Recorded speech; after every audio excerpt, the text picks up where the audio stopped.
sesuai dengan ketentuan di KUHP, hari ini benar-benar dihadirkan saksi ahli Prof.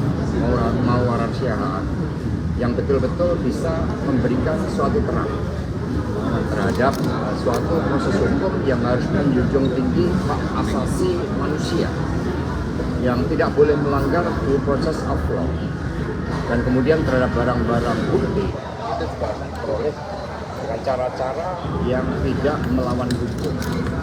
Bahkan tadi secara ekstrem dikatakan ketika seorang terdakwa diperiksa, fakta-nya tidak dibacakan sekalipun, itu memiliki suatu implikasi yang serius terhadap proses untuk mendapatkan keadilan yang hakiki. Karena itulah ini menjadi suatu bagian dari pendidikan politik hukum yang sangat baik agar supremasi hukum bisa dibangun. Dan dari situ sangat jelas bagaimana proses daur ulang terhadap persoalan yang sudah inkrah tadi ditegaskan oleh saksi ahli bahwa hal-hal tersebut sepanjang berkaitan dengan seluruh bukti-bukti fakta-fakta persidangan itu adalah suatu hal yang dianggap benar di dalam sistem hukum kita. Dan juga kejelasan tentang pasal 21 obstruction of justice yang ternyata kita juga sudah menyatukan diri di dalam Undang-Undang Nomor 7 Tahun 2006 yang sudah kita ratifikasi terhadap ketentuan dari UNCIC. Dan selanjutnya kepada penasihat hukum kami yang jauh lebih kompeten, kami persilahkan. Yang jelas ini memberikan suatu terang untuk mendapatkan keadilan yang baik. Terima kasih, silakan. Ya, teman-teman semua, ada satu hal penting yang perlu kita ketahui. Ahli yang dihadirkan hari ini itu telah menjadi hakim selama 35 tahun. Jadi beliau sudah menjadi hakim di peradilan umum, menangani kasus-kasus pidana banyak sekali atau kasus perdata selama 35 tahun. Dan 7 tahun menjadi hakim konstitusi. Jadi keahliannya tentu saja kalau dilihat dari pendidikan, pengalaman selama pekerjaan, dan juga ranah hukum yang menjadi keahliannya, kita tentu tidak meragukan keahlian beliau, Bapak Mawarar Siahaan.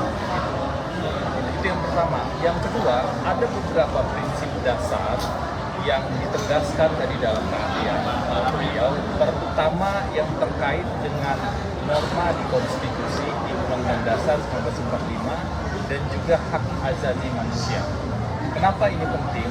Karena seluruh aturan yang ada di tingkat apapun harus mengacu pada konstitusi, tidak boleh melanggar konstitusi. Makanya ada prinsip-prinsip dasar, misalnya tadi tentang kepastian hukum. Jadi kepastian hukum itu wajib, dan juga azas legalitas. Poin utama yang ingin kami minta penjelasan pada ahli adalah terkait dengan adanya kewajiban bagi seluruh pihak untuk tidak menambah atau mengurangi rumusan delik yang ada di undang-undang.